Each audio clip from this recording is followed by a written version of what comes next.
ఈ చర్చకు స్వాగతం. నమస్కారం. ఈరోజు మనం నవంబర్ 25, 2025 నాటి భారతీయ స్టాక్ మార్కెట్ల పరిస్థితి గురించి మాట్లాడుకుంటున్నాం. అంటే సెన్సెక్స్, నిఫ్టీ 2 చారిత్రాత్మక గరిష్టాలను తాకిన తర్వాత ఇప్పుడున్నట్టుండి వాటి వేగం ఆగిపోయింది. మార్కెట్ ఒకచోట నిలబడిపోయింది, ఎటూ కదలడం లేదు. అవును, సరిగ్గా చెప్పారు. ఇప్పుడసలు ప్రశ్నేంటంటే, ఈ నిశ్శబ్దాన్ని మనం ఎలా అర్థం చేసుకోవాలి? ఇది ఒక పర్వతారోహకుడు తదుపరి శిఖరాన్ని అధిరోహించడానికి ముందు ఎత్తైన ప్రదేశంలో ఒక బేస్ క్యాంప్ నిర్మించుకుని శక్తిని కూడగట్టుకోవడం లాంటిదా, లేక శిఖరాగ్రానికి చేరకుండానే మధ్యలోనే ఇంధనం అయిపోయి అలసిపోయిన వాహనంలా ఆగిపోయిందా?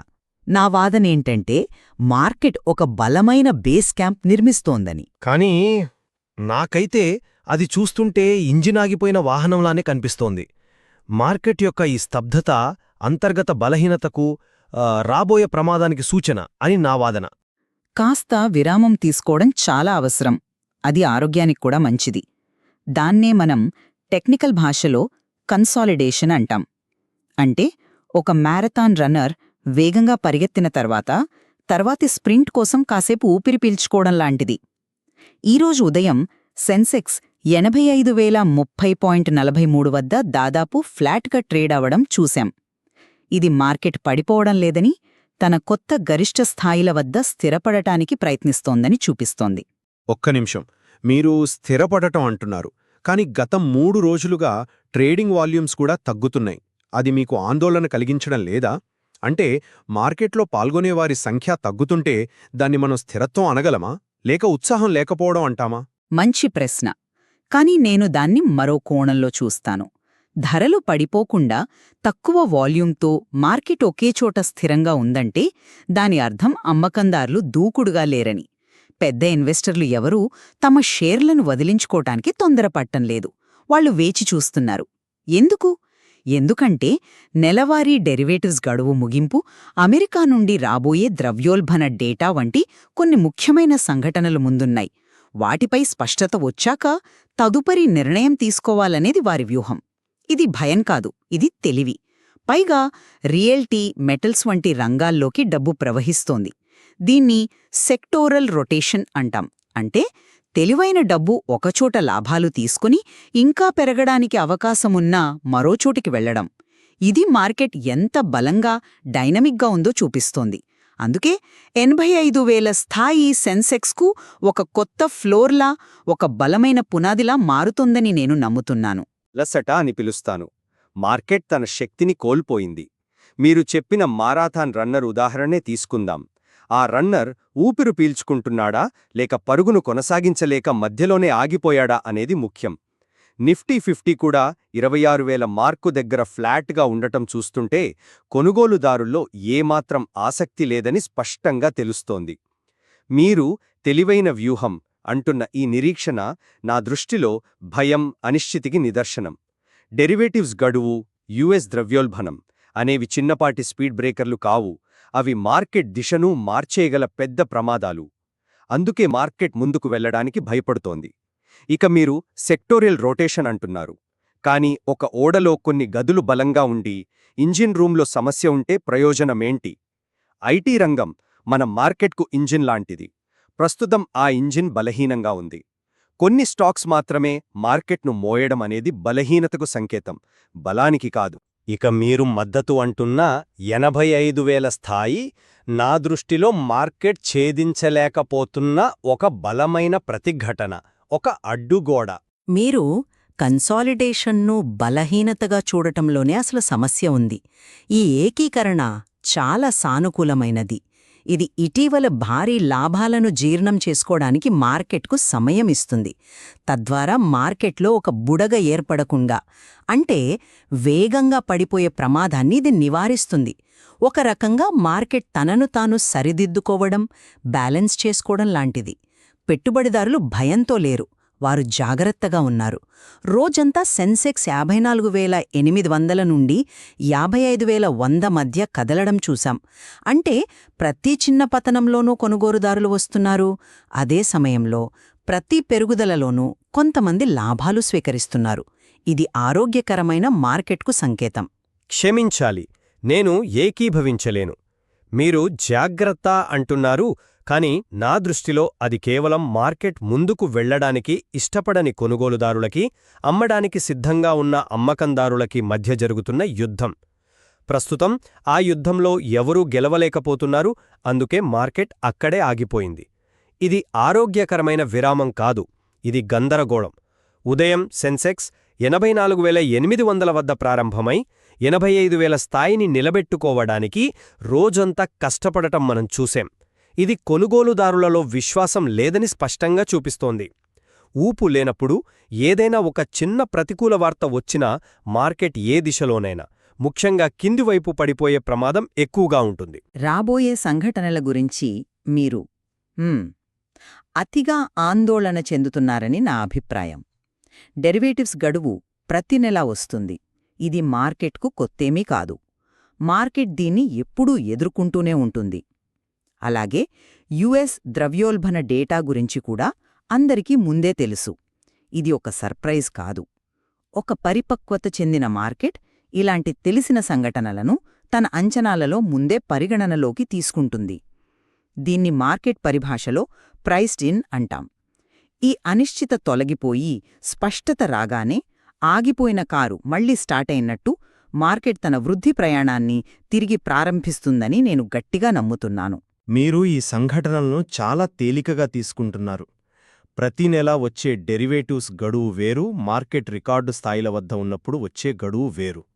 ఇలాంటి సమయంలో హెడ్జ్ ఫండ్స్, పెద్ద ట్రేడర్లు తమ పొజిషన్లను సర్దుబాటు చేసుకునేటప్పుడు మార్కెట్లో ఊహించని పదునైన కదలికలకు దారితీయవచ్చు. ఇక యుఎస్ ద్రవ్యోల్బణ డేటా విషయానికొస్తే అది అంచనాల కన్నా ఒక 0.2% ప్రతికూలంగా వచ్చినా చాలు, అది ప్రపంచవ్యాప్తంగా అమ్మకాల ఒత్తిడికి దారితీస్తుంది. ఫెడరల్ రిజర్వ్ వడ్డీ రేట్లను పెంచుతుందనే భయాలు మొదలవుతాయి. ప్రపంచ మార్కెట్లో పతనమవుతున్నప్పుడు భారత మార్కెట్ ఒంటరిగా నిలబడగలదని అనుకోవడం అత్యాశయ అవుతుంది. ఆ సునామీ ప్రభావం మన తీరాన్ని కూడా ఖచ్చితంగా తాకుతుంది. మనం అంతర్జాతీయంగా ఎంతగా అనుసంధానమై ఉన్నామనే విషయాన్ని మర్చిపోకూడదు. మీరు చెప్పిన గ్లోబల్ రిస్కులను నేను కాదనను, అవి ఎప్పుడూ ఉంటాయి. కానీ మన మార్కెట్ యొక్క అంతర్గత బలాన్ని కూడా మనం గుర్తించాలి. మీరు ఐటీ రంగం బలహీనత గురించి ప్రస్తావించారు, అది నిజమే. కాని అదే సమయంలో రియాలిటీ, మెటల్స్, క్యాపిటల్ గూడ్స్ వంటి రంగాలలోకి పెట్టుబడులు మళ్లడాన్ని మీరెలా వివరిస్తారు? ఇది మార్కెట్ ఎంత స్థితిస్థాపకంగా ఉందో చూపిస్తుంది. ఒక ఇంజిన్ కాస్త నెమ్మదిస్తే మిగిలిన ఇంజిన్లు పికప్ చేసుకుంటున్నాయి. ఇది ఒకప్పుడు కేవలం కొన్ని రంగాలపై ఆధారపడిన మన మార్కెట్కు ఇప్పటి విస్తృతమైన బలానికి ఉన్న తేడా. ఇది నాకు 2017 మధ్యలో పరిస్థితిని గుర్తుచేస్తోంది. అప్పుడు కూడా మార్కెట్ కొన్ని నెలలపాటు ఒకే రేంజ్లో ఉండిపోయింది. అందరూ మార్కెట్ పడిపోతుందని భయపడ్డారు. కాని ఆ విరామం తర్వాత వచ్చిన ర్యాలీ ఎంత పెద్దదో మనందరికీ తెలుసు. వాదన బానే ఉంది, కానీ మీరు చెప్పిన సెక్టోరల్ రొటేషన్, అంతర్గత బలం అనే వాదన పైకి కనిపించేంత బలంగా మార్కెట్ లేదు. కొన్ని రంగాలలో కనిపిస్తున్న ఈ బలం ఐటీ, ఫార్మా వంటి కీలక రంగాలలోని బలహీనతను కప్పిపుచ్చడానికి మాత్రమే ఉపయోగపడుతోంది. ఒక నిజంగా బలమైన బుల్ మార్కెట్లో అన్ని రంగాల భాగస్వామ్యం ఉంటుంది. దాన్ని మనం బ్రాడ్ బేస్డ్ ర్యాలీ అంటాం. కాని ఇక్కడ జరుగుతున్నది అది కాదు. కొన్ని ఎంపిక చేసిన స్టాక్స్లో మాత్రమే కొనుగోలు జరుగుతున్నాయి, అది కూడా హెవీవెయిట్స్ అయిన రిలయన్స్, హెచ్డిఎఫ్సి బ్యాంక్ మద్దతుతో. ఇది పూర్తిస్థాయి ర్యాలీ కాదు. ఇది మార్కెట్ శ్వాస తీసుకోవడానికి కొన్ని స్టాక్స్పై ఆధారపడడం లాంటిది.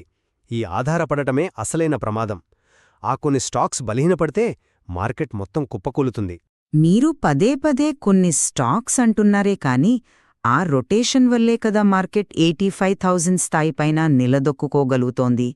నా దృష్టిలో ఈ స్థాయి ఒక కొత్త మద్దతు స్థాయిగా, ఒక ఫ్లోర్ ఆఫ్ కాన్ఫిడెన్స్గా స్థిరపడుతోంది.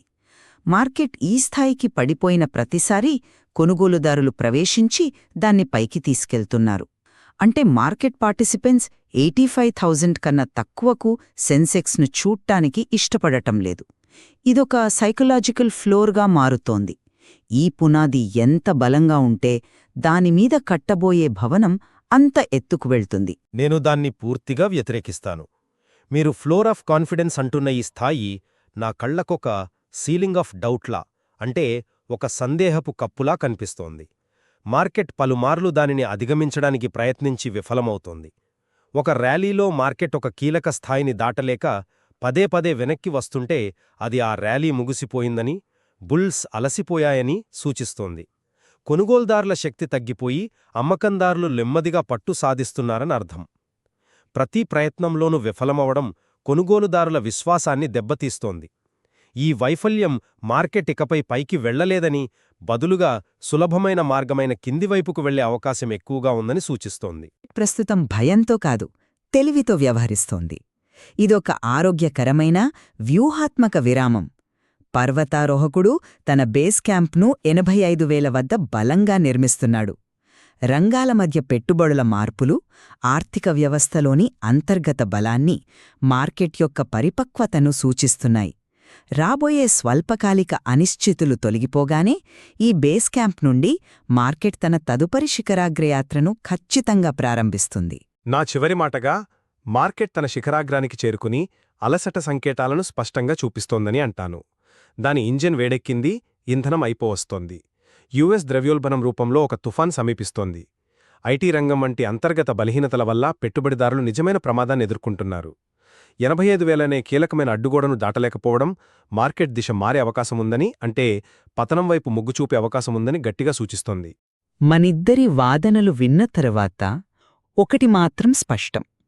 రాబోయే రోజుల్లో డెరివేటివ్స్ గడువు ముగింపు, అలాగే యుఎస్ నుండి వెలువడే ద్రవ్యోల్బణ డేటా ఫలితాలు మార్కెట్ దిశను నిర్ణయించడంలో కీలక పాత్ర పోషిస్తాయనే విషయంలో మనం ఏకీభవించవచ్చని అనుకుంటున్నాను. ఆ సంఘటనలే మార్కెట్ బేస్ క్యాంప్ కడుతోందా లేక అలసిపోయిందా అనేదానికి సమాధానం చెప్తాయి. అవును, ఆ విషయంలో నేను మీతో పూర్తిగా ఏకీభవిస్తున్నాను. రాబోయే 2-3 ట్రేడింగ్ సెషన్లు చాలా కీలకం. ఆ తర్వాత మార్కెట్ ఏ దిశనించుకుంటుందో మనకు స్పష్టత వస్తుంది. అప్పటివరకు ఈ యుద్ధంలో ఎవరు గెలుస్తారో చెప్పడం కష్టం. ఈ అనిశ్చిత సమయంలో మార్కెట్ను 2 దృక్కోణాల నుండి అర్థం చేసుకోవడం చాలా ముఖ్యం. ఎందుకంటే 2 వైపులా బలమైన వాదనలున్నాయి. ఈ అంశంపై మరింత లోతైన సమాచారం అందుబాటులో ఉంది. దానిని కూడా పరిశీలించడం శ్రోతలకు ఉపయోగపడుతుంది. అంతిమంగా మార్కెట్ విరామం తీసుకుంటుందా లేదా పడిపోవడానికి సిద్ధమవుతోందా అనేది కాలమే నిర్ణయిస్తుంది. ఏ వాదన సరైనదో మీరే నిర్ణయించుకోండి. చూడాలి మార్కెట్ ఎటు వెళ్తుందో.